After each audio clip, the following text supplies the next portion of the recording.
Hello, and welcome back to Chats with Chelsea. It has been about 6 months, but you are in for such a treat today. You are hearing from one of my friends that I've known for over 10 years as we celebrate Lupus Awareness Month. So, Chats with Chelsea community, join me in welcoming Keandra to the show. Keandra, welcome. Thank you so much for having me, Chelsea. I'm so happy to be with you again. It's been too long, but I think that this is a perfect time to bring you back because you have lupus.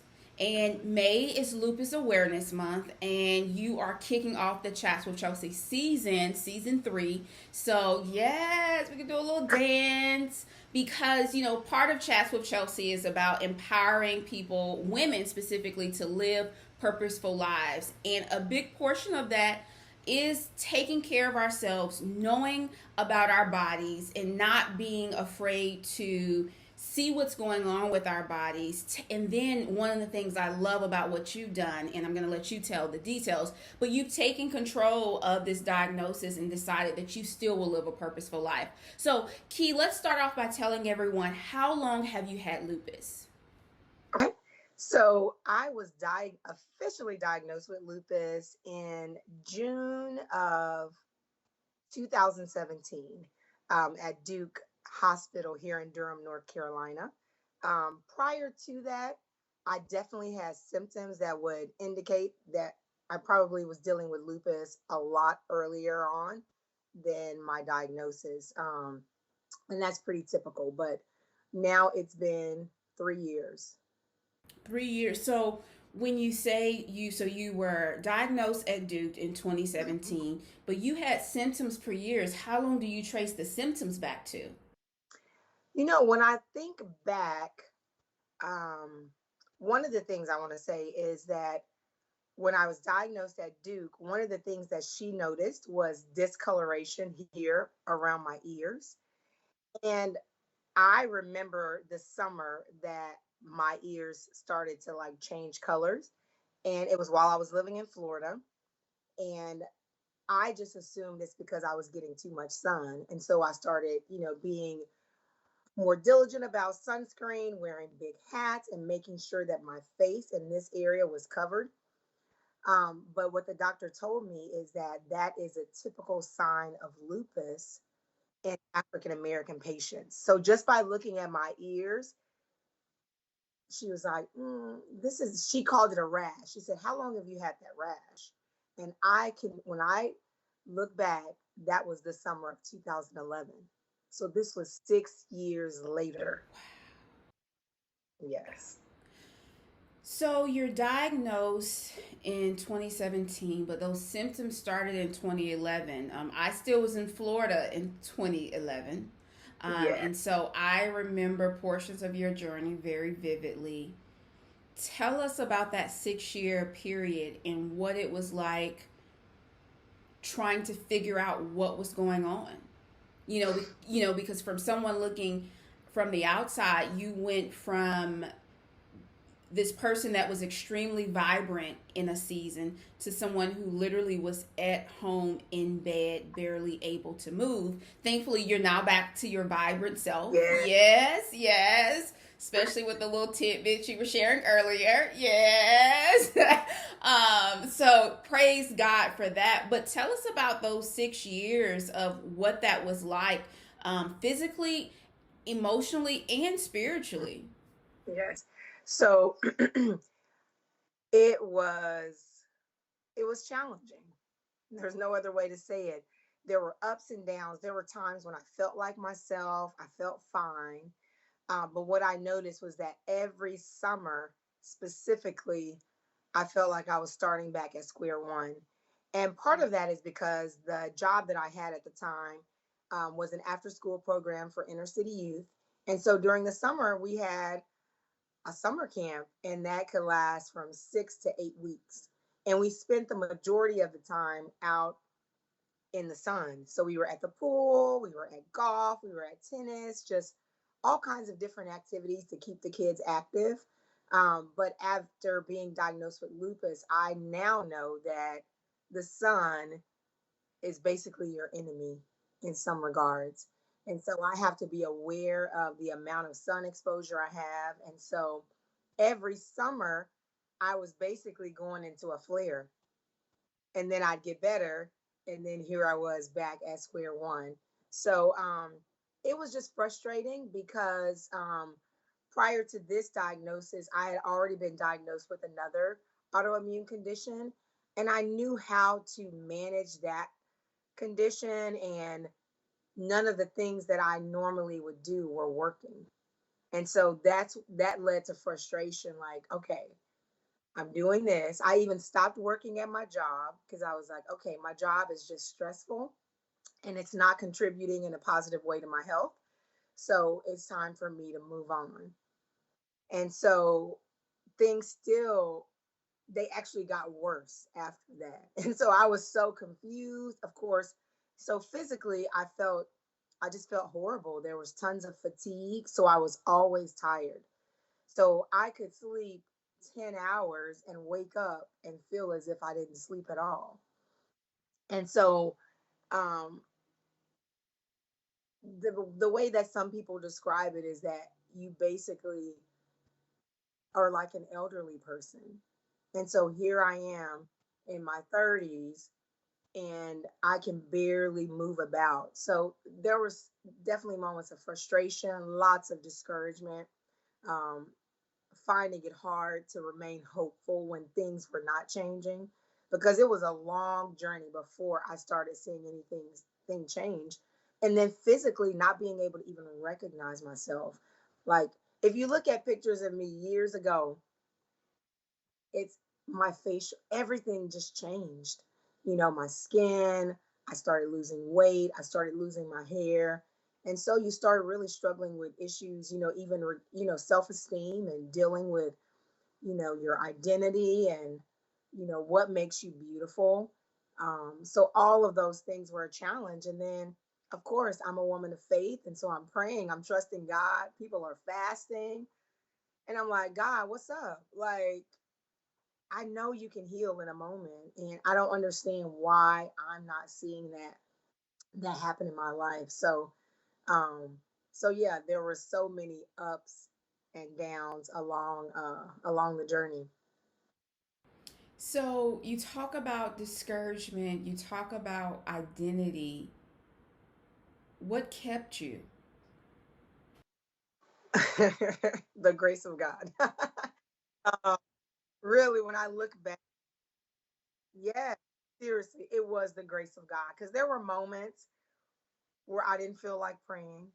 I didn't feel like reading my Bible. I didn't feel like declaring another healing scripture, because that's what we know to do, right? It's like you read the word, you declare the word, and you see it come to pass. It's like, okay, I done said by his stripes I'm healed so many times. What's up? Where's my healing? And so um but I what I would have to do during those moments, honestly, is remember what I knew to be true about God. Do my circumstances dictate who God is, or is he who he said he is, regardless? And so there were moments I just had to make that choice. And there were moments where I couldn't do that on my own. And so I really reached out to friends and family and people around me to stand with me, to lift my arms. And that's, for me, that was a game changer. There was a group of friends who just took a different day of the week. And they said, this day I am committed to praying for you, to checking in on you, to encouraging you. And I can honestly say there was a huge shift. Like I knew, like, I'm going to get through this. Like it's going to be okay. Even though nothing had changed for me physically, I was still laid out, like living with my friends, like unable to do a lot on my own, and really having to humble myself. So I had to learn a lot about humility and learning to ask for help. Yes, God was with me. He sustained me through it all, but he uses the body of Christ. He uses people, and it's up to us to allow those people to come alongside us. But honestly, I was just so used to being this strong woman, and now I feel so weak, so vulnerable, so exposed. And I didn't really know what to do with that person. Like, no, I got it. I'm cool. And then I had to shift. I don't got it. I'm not cool. Yes. You go to the grocery store for me and get my groceries, bring them to my house, put them away, and possibly prepared a meal for me. It's like, oh Lord Jesus, who am I? So there was definitely shifting and growth that happened in you, obviously physically with the disease, but also spiritually, emotionally, and relationally. And Absolutely. as I in my comments earlier were sharing, you're back to this vibrant key that I first met many Right. many years ago at church. And so it's different. It's a new key. And I think that for those who are struggling with lupus, specifically this month, or any other serious disease, your testimony is a great reminder of one, making the choice to trust God, Yes. surrounding yourself with people, and again, I think the biggest thing is making that choice. And so you've walked us through the timeline, you've shared with us how you walk through the process. Tell us from a diagnosis perspective, once you found out in 2017 and previously you had been diagnosed, those techniques, methods were not working. What have you done and what have you learned about the disease in the past 3 years? What are those tips, those things that you would like to share, especially to other African Americans who are struggling with their diagnosis? Yes, I'm glad that you mentioned African Americans specifically, because I was just looking up a quote because I wanted to make sure I was correct.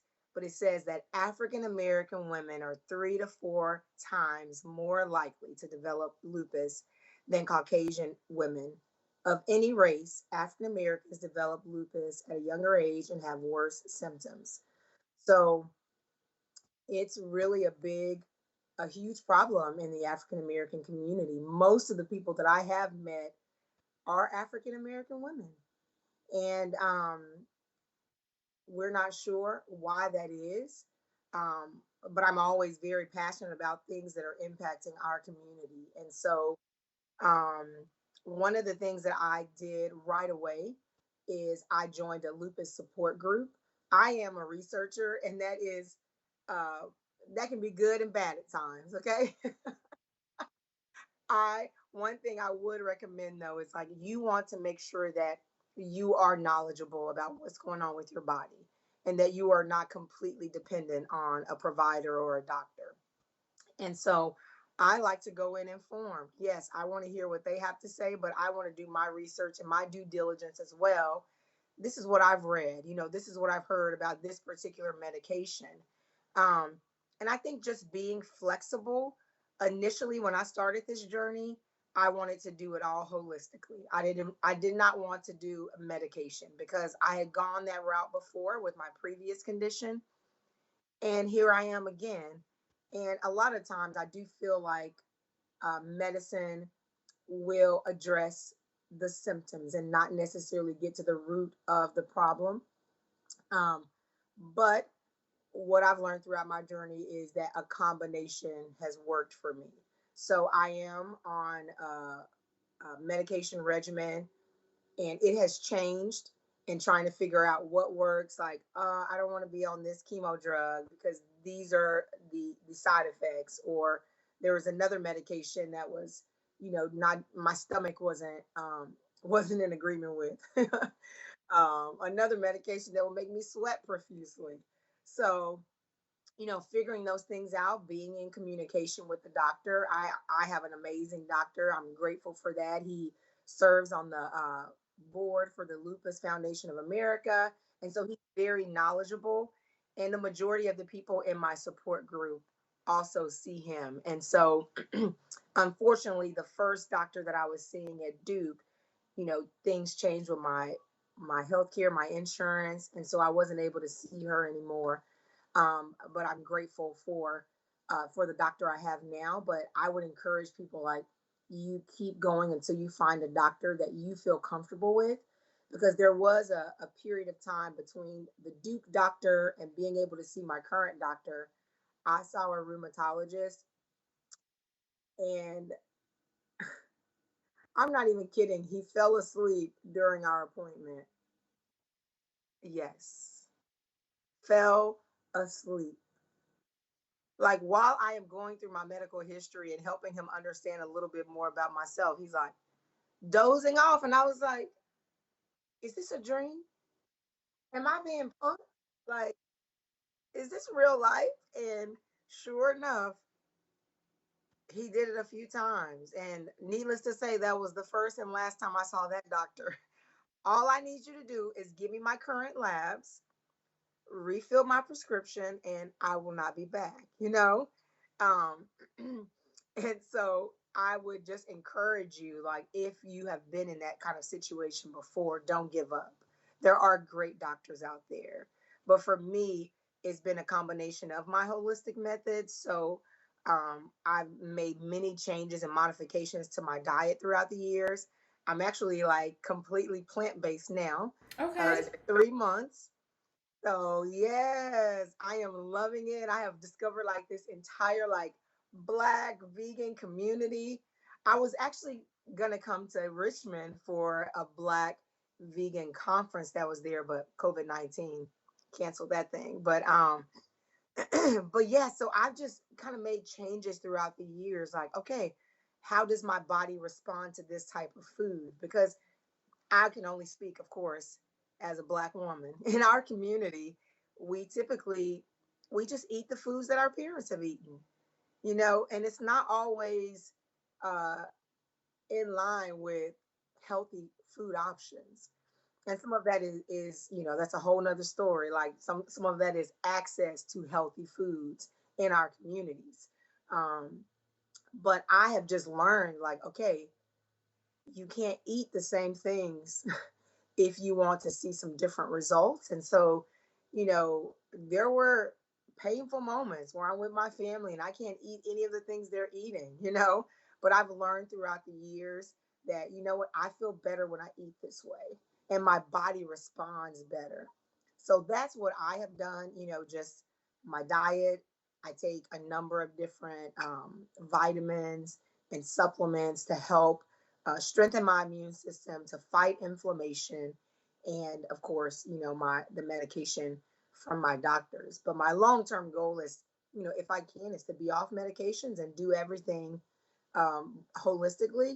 But I think not feeling like, you know, whatever works for you, you need to do what works for you. And if you need medication, do not be stubborn, because I was for a while, I was like, no, and it was good reasons because the side effects are alarming with most of these medications. It's You like, listed, you shared quite a few of them.